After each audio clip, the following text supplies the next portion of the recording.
And we are live.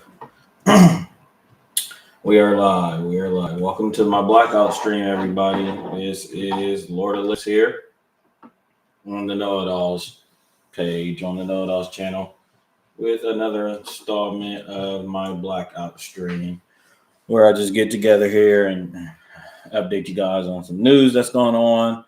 I'm sure, everybody has access to information now. Where we got the devices in our hands and easy access to all information. However, it's pretty hard sometimes to filter out a lot of information, and sometimes it's information overload. So, I'm just doing these blackout streams to come live and direct to you guys, cut out the editing process, and so that way we are on top of the topics right away. So a lot going on right now, and I'm just going to, kind of say some of my thoughts on what's going on. Where should we start? Should I wait for people to get in the chat? Should I wait? No, we're gonna start with let's go ahead and start with the some of the tropic news, maritime news that's going on in the states here. So the southeast states, man, I think it's about 5 or 6 states. The Carolinas, Georgia, Florida, Virginia, they have experienced the power of Hurricane Helene this past weekend. So, we got news a few weeks ago that, there was a tropic storm forming in the Gulf Coast and in the Atlantic. And, it continued its path, and then it grew in strength to where it became a hurricane. And, it was supposed to be, hitting Florida and some of the other southeastern states. Now, as of today, we're at about 122 death totals, which makes this one of the largest, or deadliest hurricanes in modern history since the 50s, at least.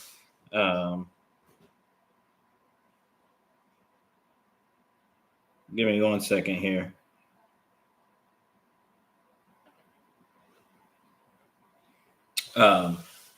So it makes it one of the deadliest hurricanes, especially in recent memory. And death totals are obviously going to be climbing. Unfortunately, there's reported like 600 people still missing.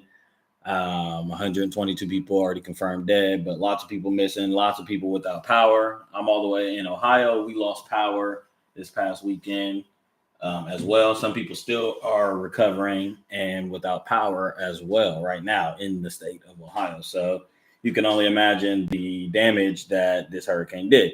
Now, a lot of this was met for due to rainfall and flooding, flash flooding, and stuff of that nature. Now, the hurricane did have high winds, high power, velocity, reached 140 miles per hour, but a lot of this is due to the flooding.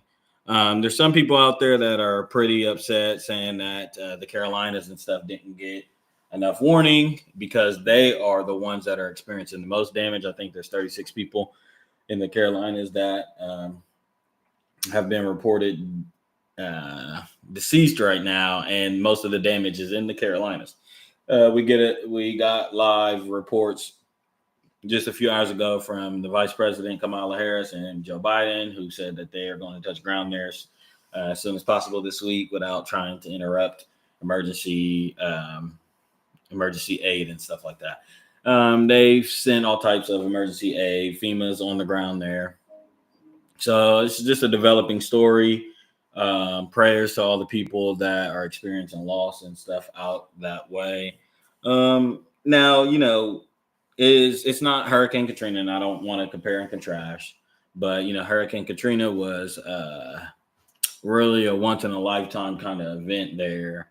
I think there was thousands or over 1,000 people killed in the event of Hurricane Katrina. Now, again, this number could rise for Hurricane Helene, but I don't think we'll see the death toll that we've seen with Katrina, and the damage as well. The damage assessed for Hurricane Katrina was just outrageous. Now, this one is, as far as pricing and damage, It's up there as well. You think about those 6 states that have been, completely just ransacked and ran through, especially the Carolinas, man. Godly, it looks horrible there. I mean, whole homes and flats and businesses have just flooded and also just floated away um, with the hurricane. So, again, I just want to send my prayers and stuff to people out there. I actually got family out that way, and I'm sure some of you guys have family down in Florida and stuff. And it also looks like that there's a potential for a second hurricane. Right now, it's just a tropical storm. Or they're calling it Kirk, I think, um, right off the coast. Right off the coast. Well, it's in the Atlantic, so I mean, it still may not be in our path. So we're not sure, but they're reporting early this week that there is a chance that it changes direction, and that would just be completely devastating as we are just cleaning up from this. And then, we had the hurricane last year. I can't remember what the hurricane was called last year that hit Florida, and they're still recovering from that. So Ron DeSantis, the governor of Florida, is also sending aid and relief to the neighboring states and stuff like that. Biden and Trump are fighting over who's getting there first and who, they're talking about who called the governors of these states and somebody's phone wasn't answering. And, they're just politicizing this again, another agenda for political gain. We're we're a few weeks out from the election, really 4 or 5 weeks out from the election. So we are entering like the final stages of this whole election cycle that we've been dealing with for the better part of a year now. And, as that happens, news is going to continue in world events and current events and domestic events and stuff like that, as far as the United States, are going to continue to happen more rapidly. And so everybody should just keep an eye out on that kind of stuff there. Yeah, so like this hurricane, let me see here. Let's see here. Hurricane Helene. Okay. Yeah, man. It's pretty bad. Yeah, they're saying it's one of the 6 or 7 deadliest storms there, and they're trying to figure out how to provide the aid that they need for people. And this is actually now this storm, fun fact, it looks like, we've already had, they recycle, the hurricane names and they go through the alphabet to get these hurricane names and they generate it. Don't ask me how or why. I've actually read why and how before, but I can't really state right now that reason. But Hurricane Helene was already a hurricane back. Literally, what is that? Well, I want to say 64 years ago or something like that. Looks like September 21st, 1958.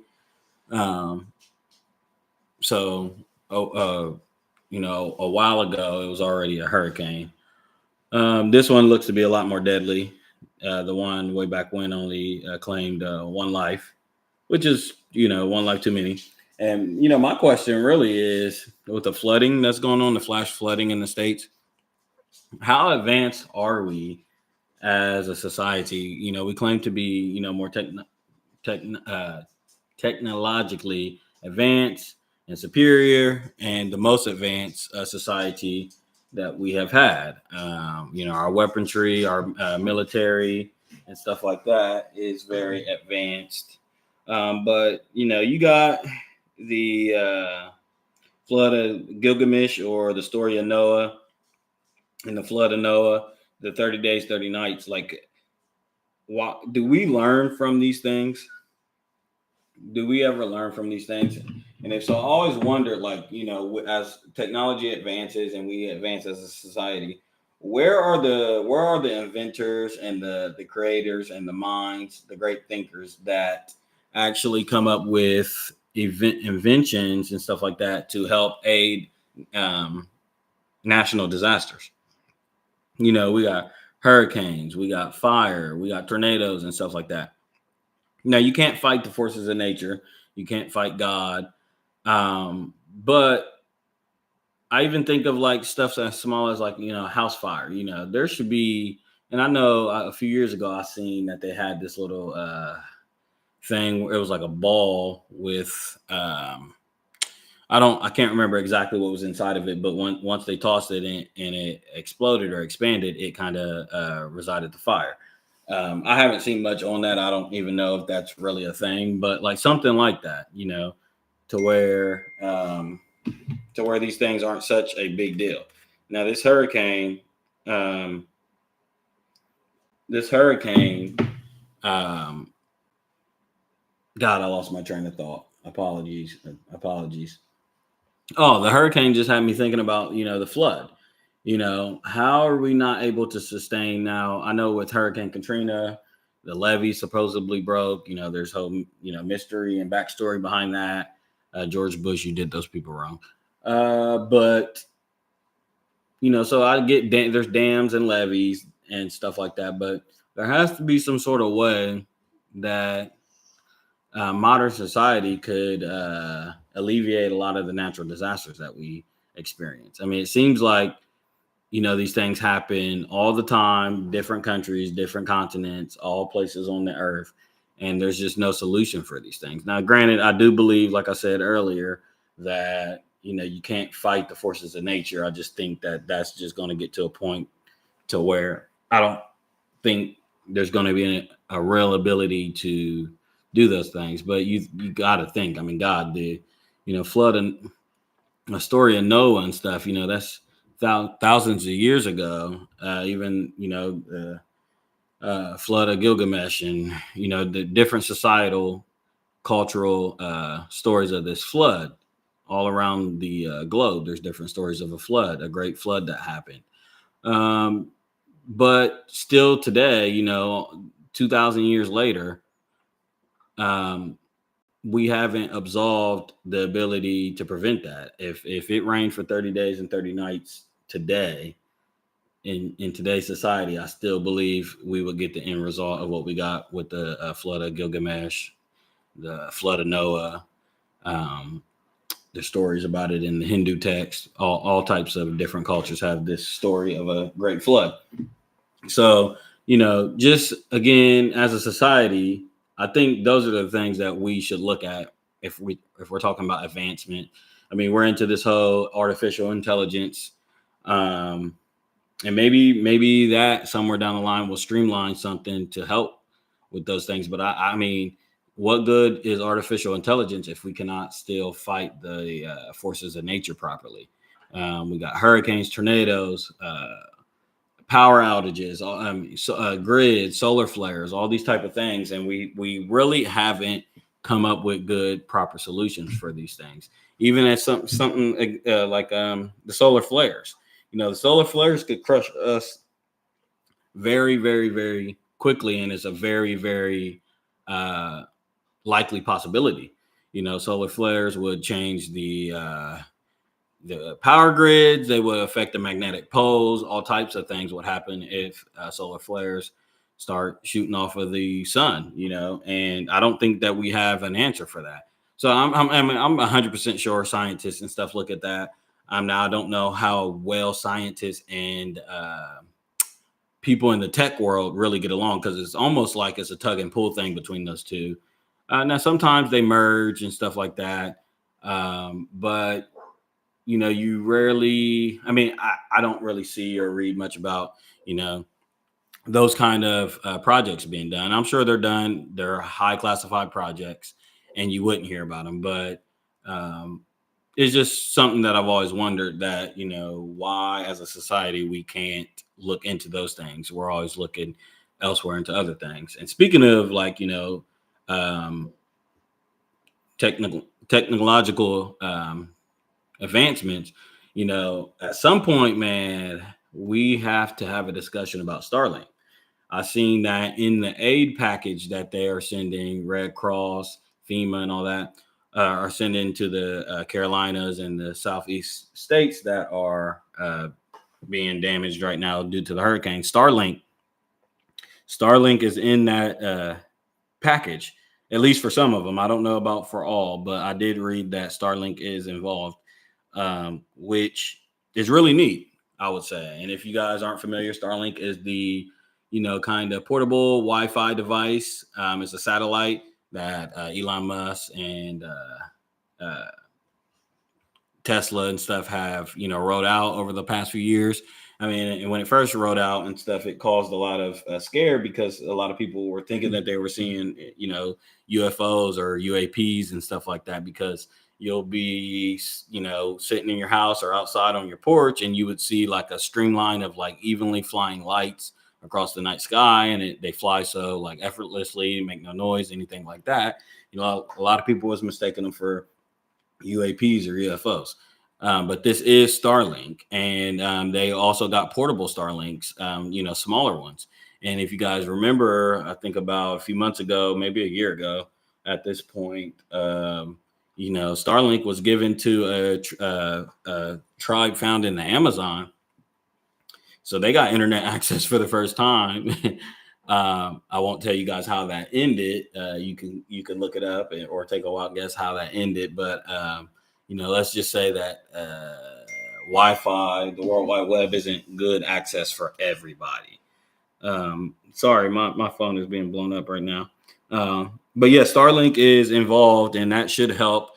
So I think at some point this Starlink as a necessity, or Elon is moving very shrewd. He's looking at space exploration and getting people to Mars by 2035, I want to say, or something. So very soon they're looking into that. We got the rover on Mars, and I mean, we got the people still right now which I should have read up on. I'll be interested. The two astronauts that are stuck in space right now is supposed to be an 8-day mission that is turning into, I think they are not slated to return back until like February 2025 now, which, could you imagine? I can't remember off top how much supplies they have to last, but could you imagine? I mean, we've only seen a million movies like that. The Martian is one of those movies, by the way. Everybody, if you haven't seen The Martian, you should go watch The Martian. It's a really, really good film. I really like that film. And in The Martian, he was by himself, which it would be crucial. These people at least have each other. So last year we had the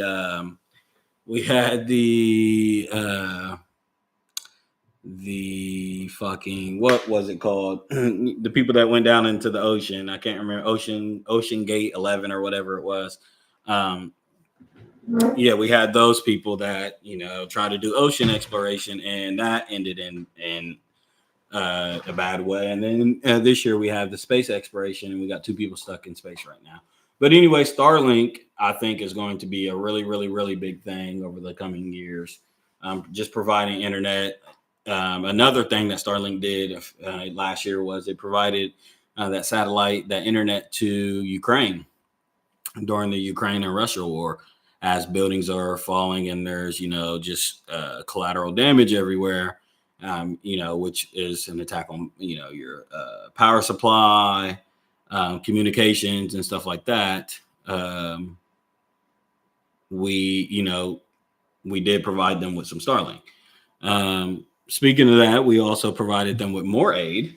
The USA, let's see, USA, Ukraine aid. Let's fucking see.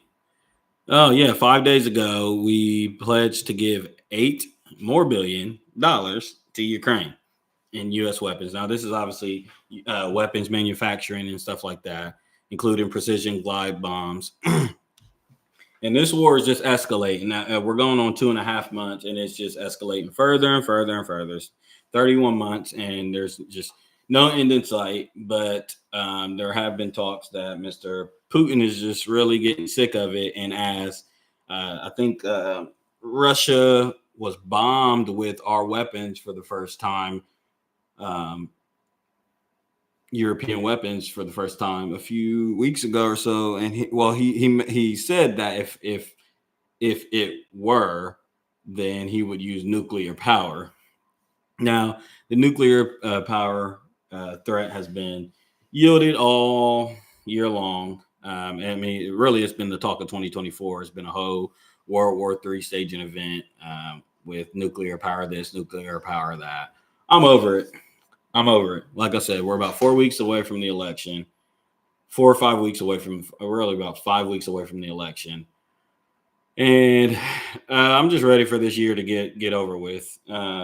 It's been a roller coaster of a year. I will tell you that it's been a roller coaster of a year. Shout out to Cat Williams, man. He definitely set the stages for what will be a roller coaster of the year. Okay, I got somebody in the chat. Whoever's in the chat, drop a comment. Drop a comment. What y'all want to get into? Oh man, oh man, oh man. But yeah, so I know I kind of went off on a tangent. I was talking about Starlink, and now I'm talking about this Ukraine bill.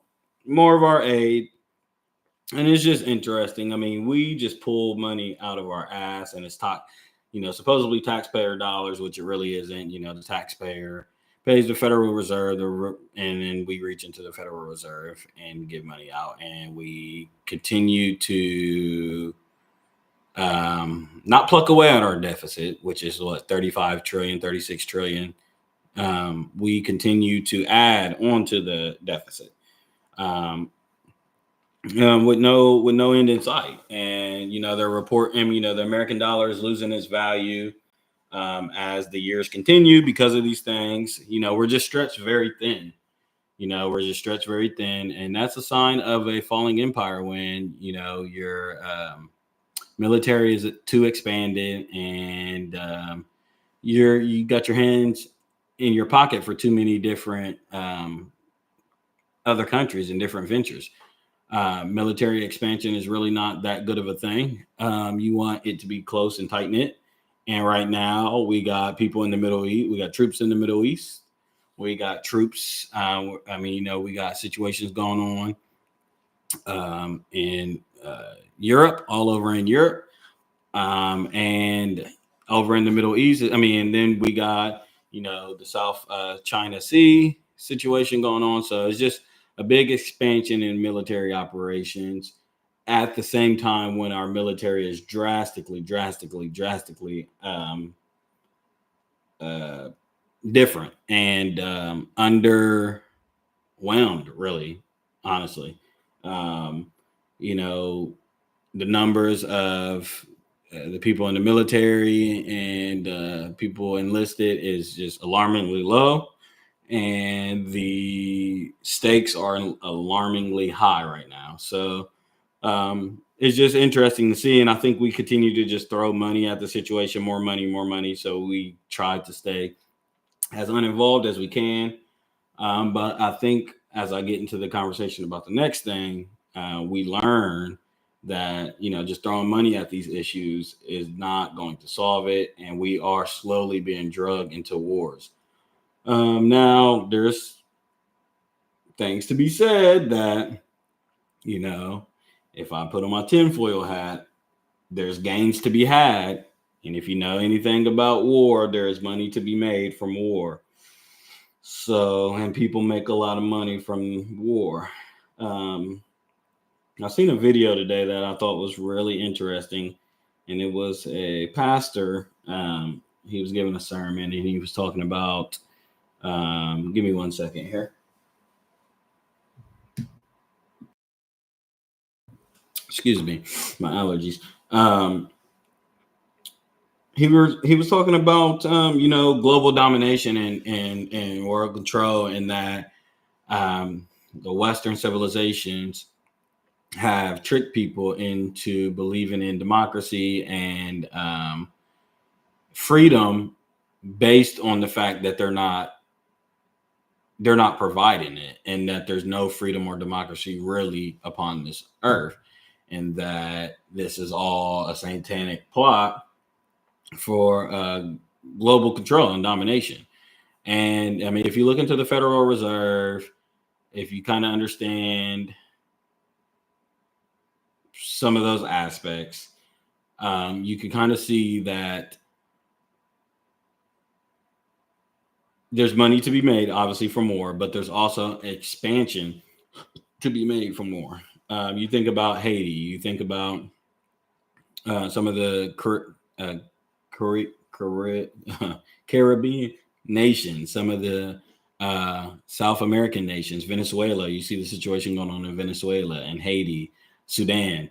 You know, America owes, you know, a lot of we have drained a lot of these places, funds and stuff like that, and stolen from them, and been at the root of their failing, you know, economy. These are some of the poorest, you know, places in the Western Hemisphere now, but you know, we've had our hand in that, and something is to be said about why and how that is. Now, granted, is it just a matter of, you know, their choice of, you know, courtship doesn't work, as far as they don't choose democracy, they choose communism and this and that, or is it a matter of us weakening them so that way? Let me read y'all something. Actually, let me read this. Let me see. Okay. It says U.S. war script. I got this from somewhere. It says send number one, send in CIA asset provocateurs. Okay, so you know, basically send in Central Intelligence spies. Okay, start propaganda campaign. Oh, this country is eating cat. They eat cats and dogs. Accuse of, um, you know, accuse them of mismanagement. Paint paint the place as a dictatorship that overly denies its own people basic rights like speech or assembly. So you know, this governance is mismanaging the country, the funds. Oh, and they are in a dictatorship. These people can't do this, they can't do that. Number five, order a no-fly zone. Lobby the world for a humanitarian mission. So you know, you pretend and make it seem like these places, you know, these places are under a humanitarian crisis. We heard this. We've heard this before with Gaddafi and many other places. So bomb the shit out of them, torture them, jail them. Number seven, form a central bank for Rothschilds. Number eight, sell off resources to international cabal. Number nine, establish military bases. Number 10, plant a puppet government. That sounds pretty familiar, guys. That is the U.S. war script. If you look at a lot of these things that we have done in Iraq, Haiti, a lot of these places, I mean, you can go as far back to some of the inceptions of claiming some of our territory in the States. You know, this is kind of the way we've done things. You can look at situations that happened in Cuba, and just some of the lies and the treaties and stuff that was broken, and then the misinformation, the propaganda, and then, like it says here, then you form a central bank, and you start establishing military bases there. I believe the United States, let me see. The United States has like, hopefully Stefan can find it. Hopefully I can find it. Hopefully I can find it. Let's fucking see. Let's see what y'all think about this. Tell me what y'all think about this. If I can find it. Oh, Lord. Almost there. Almost there.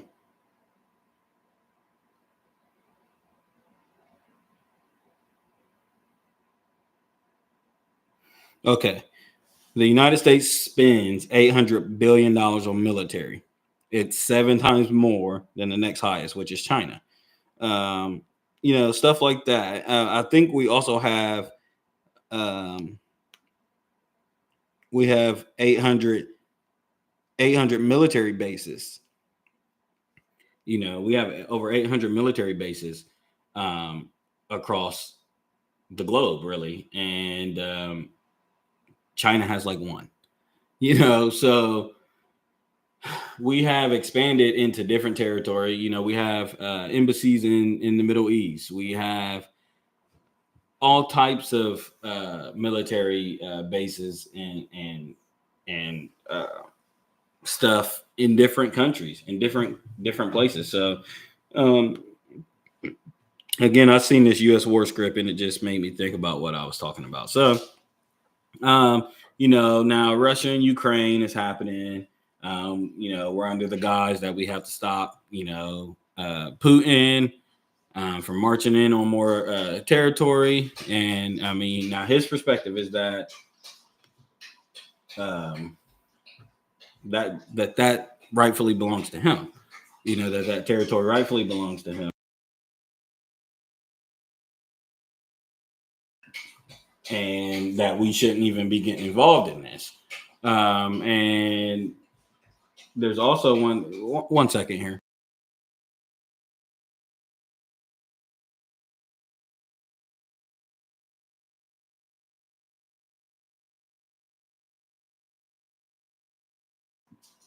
All right, I'm back. Apologies. And then, over in the Middle East, I mentioned before, that we could be watching a military exercise, an expansion really for the Greater Israel. That's just simply what I believe to be happening. And speaking of that, Mr. Bibi Netanyahu spoke at a UN event on the 27th, just last week, which was very, very, very interesting to hear, see him go up there so candidly, really, after some of the, oh my goodness, this is horrible. Oh, fucking yuck. Gross. I just seen some of the nastiest shit ever. But yeah, Netanyahu went up there and basically just G-checked everybody, essentially. He said that he's going to continue doing what he's doing. He only came up here because he heard everybody, all the other countries talking shit, and if anybody got something to say, they could say it to his face. Essentially, that's what I heard him say. That's what I heard him say. He said it in more roundabout ways, but in between the lines, he was saying shit like that left and right. And I thought it was wild, as he is committing, mass genocide, and then now a new front in Lebanon against Hezbollah. He is having the confidence to go up there and just say that. And then, word is that, the Biden administration, behind the scenes have been, kind of irritated with Mr. Bibi, but, obviously publicly, it's election year. Publicly, they are sending more funds, more aid. I think we sent more money. Let's see this. Let's see this. Let's see this. Let's see this. I'm getting so fucking sick of seeing how much aid we send to these people. I'm so sick of it. Aid to Israel. I mean, that should just be the number one. Okay. Let's see. 4 days ago, Israel says it has secured an 8.7 billion U.S. aid package. How much more do y'all need? The package includes $3.5 billion for essential wartime procurement, which has already been received and marked for critical military purchases, and $5.2 billion designated for air defense systems, including the Iron Dome anti-missile system, which has been down. Really, that's not in the quotes, but I'm saying that it hasn't been working lately. So $5.2 billion to the air defense. Israel is currently fighting on two fronts against the Palestinian Islamic group Hamas. They're not fighting Hamas anymore. We haven't heard anything about Hamas in Gaza, and the Iran-backed Hezbollah movement in Lebanon. It is just wild. Just as everybody predicted, the war has expanded. Now they're going after Hezbollah in Lebanon. They're bombing the shit out of Lebanon. More people are dying. Like 112 people have died there. We've already got over 40,000 people have died in Gaza with the Gaza war. We're coming up on a year next week. There's no end in sight. There's still hostages, about 93 hostages left in the situation. Again, I don't think that they have really done much with Hamas at all. At all. Now they've killed the Iranian back leader. Now they just this weekend killed the Hezbollah Hezbollah backed leader, which is another escalation in this war. Iran has promised, retaliation. Hezbollah has promised retaliation, but this is a narrative that they have continued to draw, that Iran. Also, another thing that Bibi went up there and said is that everybody in NATO has to band together and prevent. Everybody should join on to Israel's plan and stop Iran's nuclear development. And it's just interesting. So, I mean, why stop there? Everybody, claims that if Iran develops nuclear power, then that's the end of everything. Well, the end of what exactly? Is that the end of y'all's regimen? Is that the end of democracy? Like what? And well, yeah. And they say, well, if it's the end of democracy, ending democracy is a threat to all humanity. Well, I don't believe y'all. So that's just what this comes down to. I just don't believe that that's the case. And now I'm not saying they should develop a nuke. I'm not saying that at all. I'm just saying it's very keen for the bully to punch somebody and then act like the victim when someone is getting ready to punch back. That's just the story. That's just the nature of the beast. That's always the classical tale of how the bully usually reacts. And Israel just simply, I think, what the world watching is being a bully, and they're losing support across the nations. In fact, the developing story out of the UN speech was that 97 count. I can't remember the exact numbers. Let's see if I can look it up.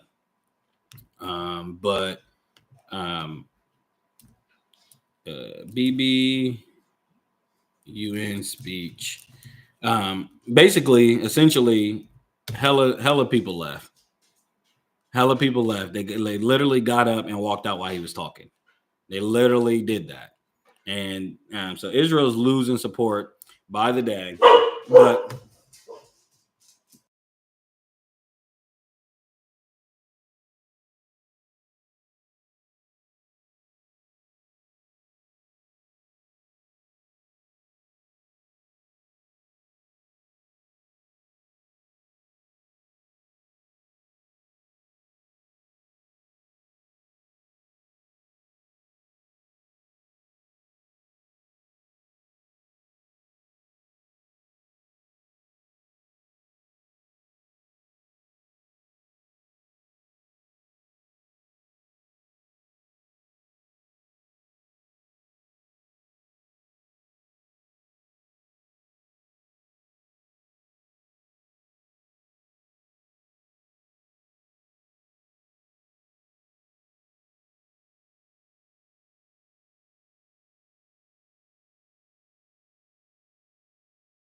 But yeah, anyways, the UN General Assembly diplomats walk out and protest against Netanyahu's address. Let's see here.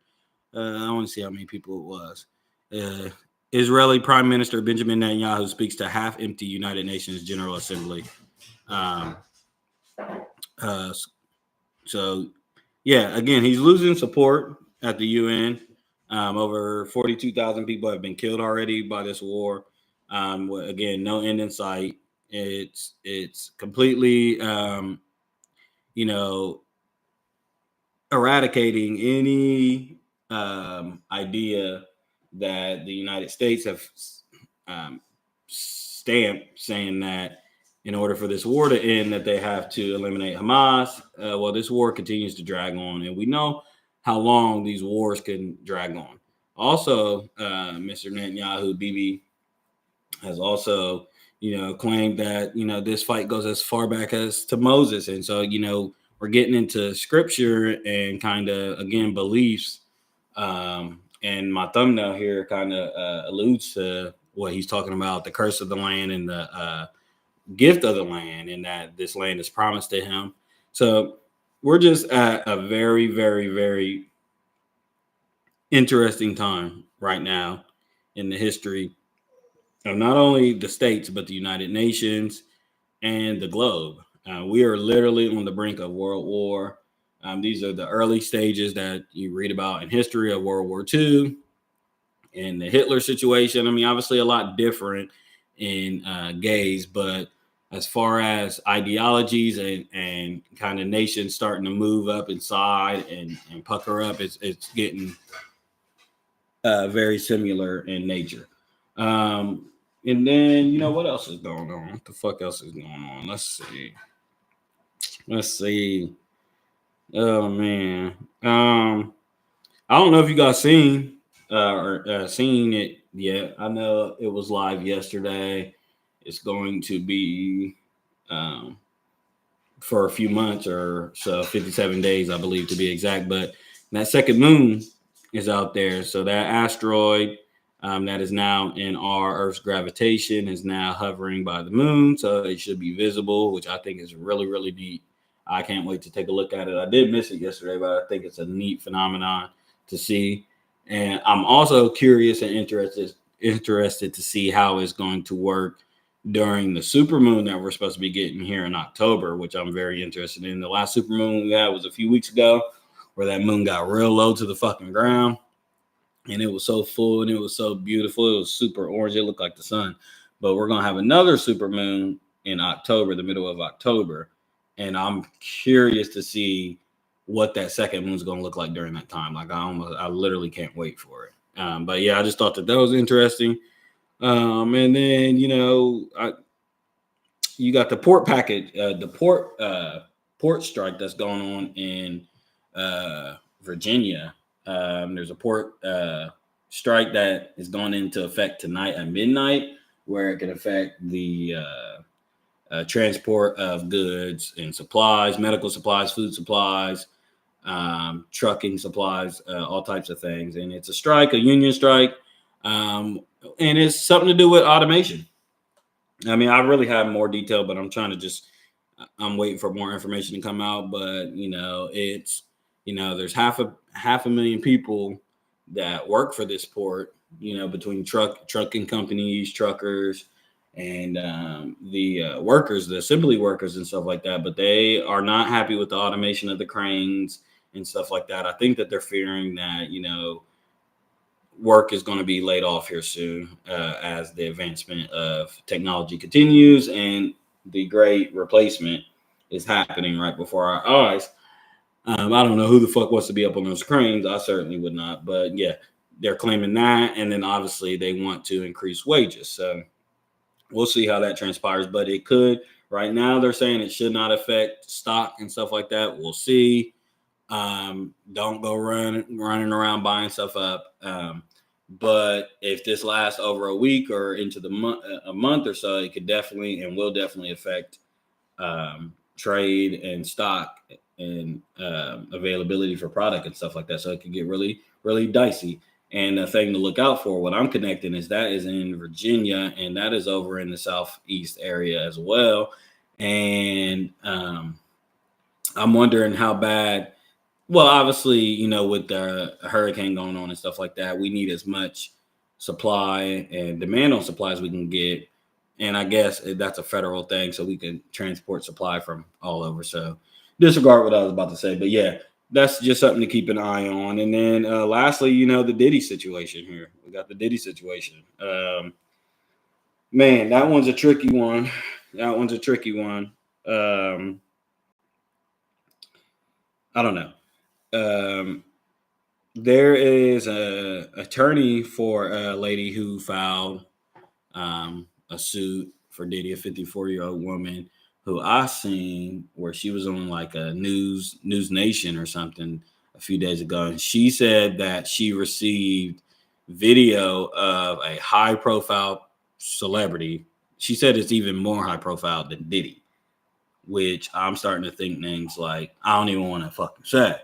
But like, who could it be that's more not? That doesn't mean got more money than Diddy. Blah blah blah. More high profile means like it's a celebrity that's more notorious than Diddy. There's only a few people we could say that about. And she alluded that it was a female.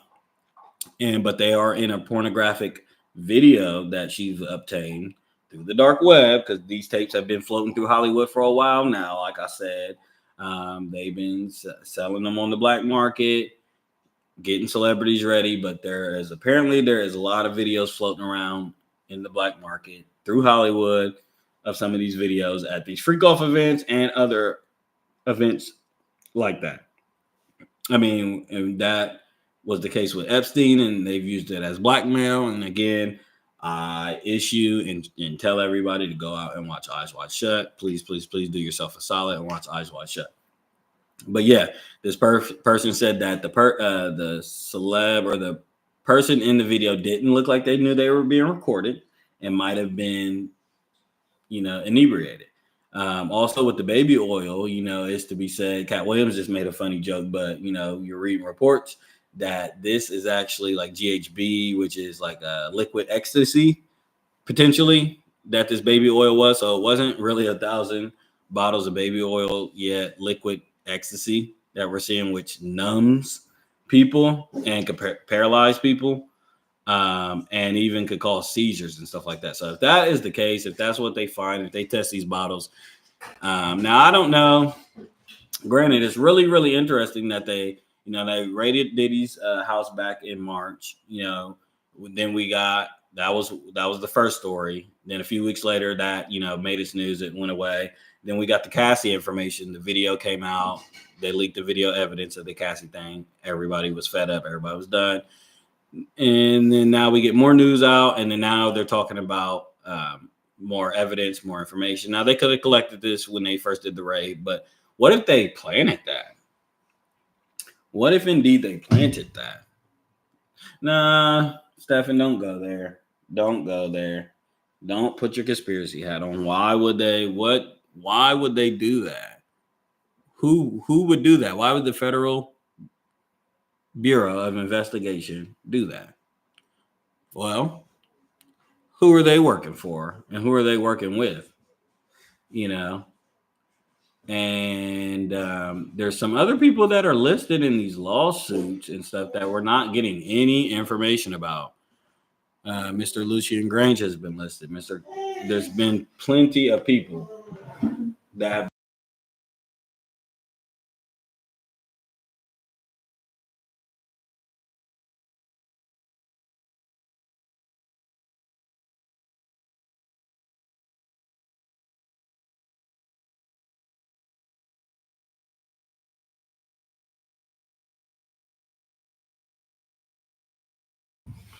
Oh, I keep getting interrupted. I'm sorry. But yeah, so there's plenty of reason as to why that could be. I'm just saying, to find GHB, I mean, they need to test these bottles and we need to get concrete evidence. But yeah, liquid ecstasy is what I'm hearing, which I've heard of that before, but I mean, it's a date rape drug, essentially, where you can use it for massages or whatever. And so it kind of constitutes itself as baby oil, but really you're numbing your victim, and it's an additive, performance enhancing drug. I mean, it's ecstasy, so we know what ecstasy does, but it's also it numbs you as well. There's a movie out there that Ashton Kutcher. There's a movie out there where who started it? Fuck. There was a movie out there where this was kind of something similar to where was it Channing Tatum? Channing Tatum and somebody else, they like go to this island and they think that they're going there for like modeling or something like that. And then they find out that like there's this drug that they're taking that is like erasing their memory. And then they begin to like use it, to their sexual advantage over time. So,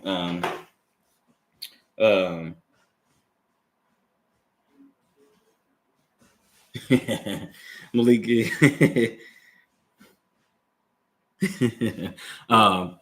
So yeah, it's a date rape drug, but I gotta find out what that movie is called. I can't remember what that movie is called, but it's very interesting that how a lot of these movies have elements of some of the stuff that is being uncovered right now. And the veil is just really being uncovered on a lot of this. There was, God, who else was it? I mean, Ashton Kutcher's name has been involved. There's just plenty of people that have been involved in this, and the industry silence is very, very, very deafening to me. Um, Now we've heard Marlon Wayne speak out. We've heard Cat Williams speak out. We've now heard Dame Dash speak out. But we haven't heard some high-profile celebrities that are highly associated with Diddy to speak out. Now, granted, they've probably been, advised to by their handlers and stuff.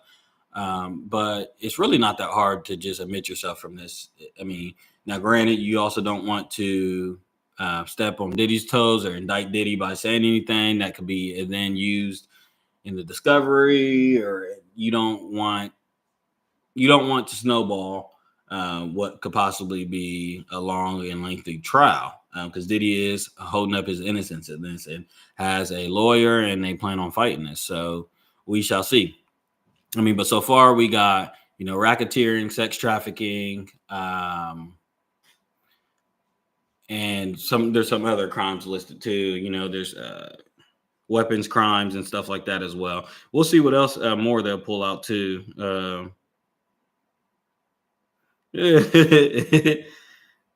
Khalil said Kobe was at the Diddy parties. Fuck you, dude. Damn, I didn't make the chat available, man.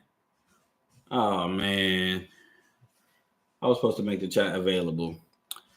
But yeah, I mean, more to be had on this Diddy situation. I'm a hop on here again tomorrow and kind of give a better update on everything. I kept getting interrupted today. I don't know whoever's watching me right now. Sorry that you can't leave a chat. I would love to engage with everybody, but I fucked up. So, anyways, Lord of Lips signing out. Peace.